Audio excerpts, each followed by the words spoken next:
उन्हाळा म्हटलं की पोटामध्ये थंडावा निर्माण करण्यासाठी खूप सगळी थंड पेये आपण तयार करतो आणि त्यामध्ये थंडगार लस्सी हा सगळ्यांचा आवडीचा प्रकार आहे। त्यामध्ये आज आपण पौष्टिकतेचा विचार करून थंडगार केशर लस्सी कशी बनवायची ते पाहूया। झटपट त्याचबरोबर मलाईदार ही लस्सी बनवण्यासाठीच्या काही महत्त्वाच्या टिप्स तुम्हाला या रेसिपीमध्ये सांगणार आहे।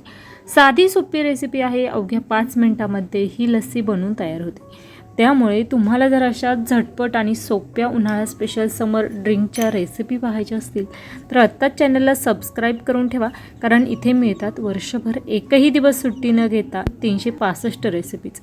त्यासाठी चॅनलला आत्ताच सबस्क्राईब करा।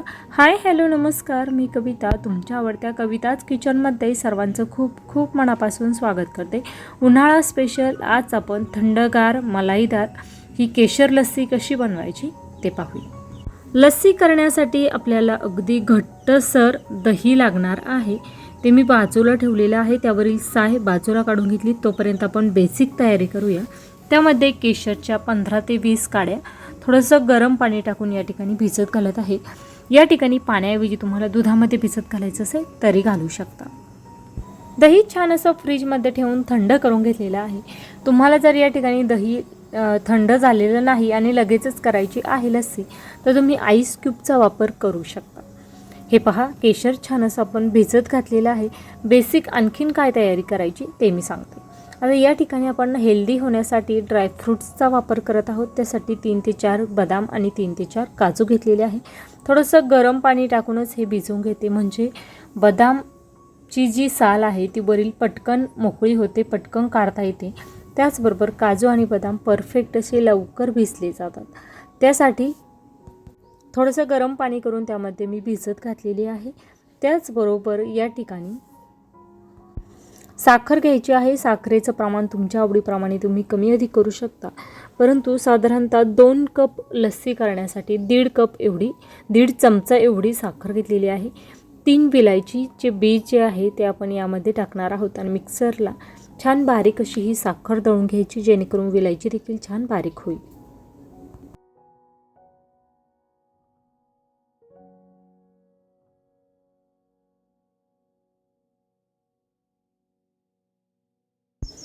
विलायचीची तुम्हाला जर वरील साल यामध्ये टाकायची असेल तरी देखील टाकू शकता।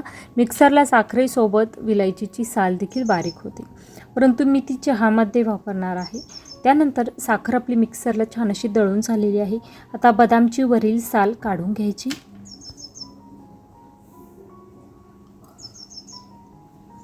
बदामच्या सालमध्ये उष्णता असते आणि आपल्याला उन्हाळ्यामध्ये शरीरामध्ये थंडावा निर्माण करणाऱ्या साहित्याचा पदार्थांचा वापर करायचा आहे। त्यामुळे बदामची साल ही काढूनच घ्यायची आहे, कारण या सालीमध्ये खूप सगळी उष्णता असते आणि आपल्या शरीरात थंडावा निर्माण करण्यासाठी ही उष्णता निर्माण होऊ नये यासाठी जे उष्ण पदार्थ आहे त्यांचा वापर एकतर कमी करा, किंवा अशा पद्धतीने बदामचा जर वापर करायचा असेल तर त्याची साल काढून तुम्ही बदाम वापरू शकता। अगदी तुम्हाला दुपारी लस्सी करायची असेल तर तुम्ही सकाळीच बदाम भिजत घालण्यासाठी ठेवले किंवा केशर भिजत घालण्यासाठी ठेवलं तरीही चालेल। बदामची साल वरील काढून झाल्यानंतर आपण या ठिकाणी चॉपरच्या सहाय्याने छान असे हे काजू आणि बदाम चॉप करून घेतलेले आहे। हे पहा, अशा पद्धतीने।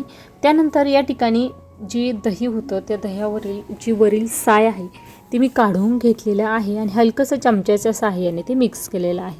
अगदी घट्टसर मलाईदार दह्याची रेसिपी तुम्हाला येत्या 2 दिवसामध्ये पाहायला मिळणार आहे। त्यामुळे चॅनलला सबस्क्राईब करून ठेवा, जेणेकरून प्रत्येक रेसिपीची नोटिफिकेशन येईल। दही तुम्ही पाहू शकता, छान घट्टसर असं हे दही झालेलं आहे।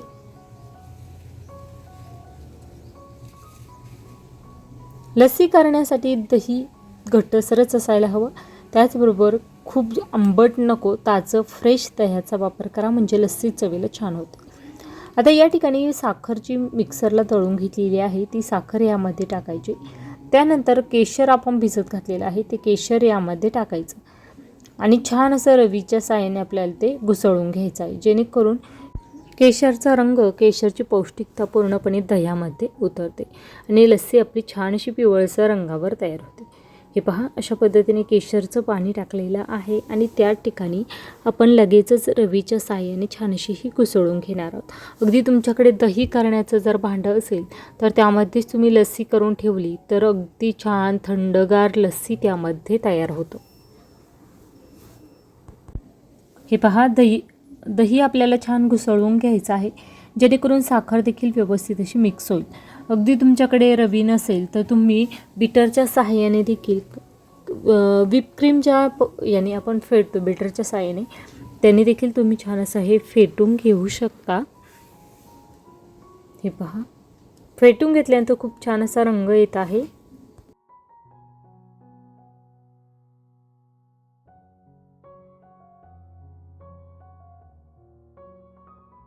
दही छान असं आपलं फेटून झालेलं आहे. आता यामध्ये आपण जे ड्रायफ्रूट्स या ठिकाणी चॉप करून घेतलेले आहे ते टाकायचे.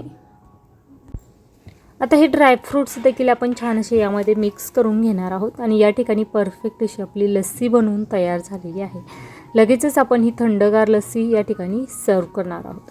अगदी तुम्ही जर दही थंडगार घेतलेलं नसेल तर यामध्ये आईस क्यूब टाकू शकता किंवा हे दही लस्सी अशीच फ्रीजमध्ये थंड करण्यासाठी देखील ठेवू शकता. परंतु दही खूप छान थंडगार करून घेतलेलं होतं. अगदी 1 तासासाठी मी फ्रीजमध्ये थंड करण्यासाठी ठेवलेलं होतं, त्यामुळे खूप छान थंडगार हे दही झालेलं आहे. आता ही लस्सी लगेचच मी सर्व करत आहे. रेसिपी करून पहा, कशी झाली ते कमेंट बॉक्समध्ये कळवा. आणि हो, अशाच वर्षभर खूप साऱ्या रेसिपी शिकण्यासाठी चॅनलला सबस्क्राईब करा. सबस्क्राईबसोबत घंटीच्या बटनवर क्लिक करून ऑलवर क्लिक करा. यावर छान असं आपण जी मलाईवरील साय बाजूला काढून ठेवली होती ती दह्यावरील ती सर्व आपण यामध्ये ॲड करणार आहोत. छान मलाईदार थंडगार ही केशर लस्सी आपली बनवून तयार झालेली आहे. अगदी ही व्हिडिओ जी आहे ना ती मी रात्रीची बनवत आहे, त्यामुळे अंधारामुळे पाहिजे तेवढा रंग तुम्हाला पिवळसर दिसत नसेल, परंतु खूप छान परफेक्ट असा हा रंग या लस्सीला आलेला आहे. त्यामुळे रेसिपी आवडल्यास लाईक करा आणि उद्या दुपारी 12 वाजता उन्हाळी थंड पेयाची कोणती रेसिपी तुम्हाला पाहायला आवडेल हे मला कमेंट करून नक्कीच सांगा. आणि या व्हिडिओच्या एंड स्क्रीनला शेवटी तुम्हाला समर ड्रिंकच्या 2 रेसिपी पाहायला मिळणार आहेत. त्या रेसिपी देखील नक्कीच पहा. वेळात वेळ काढून माझी रेसिपी शेवटपर्यंत पाहिल्याबद्दल धन्यवाद. पुन्हा भेटूया उद्या दुपारी 12 वाजता अशाच नवीन एखाद्या छानशा रेसिपीसोबत. तोपर्यंत धन्यवाद.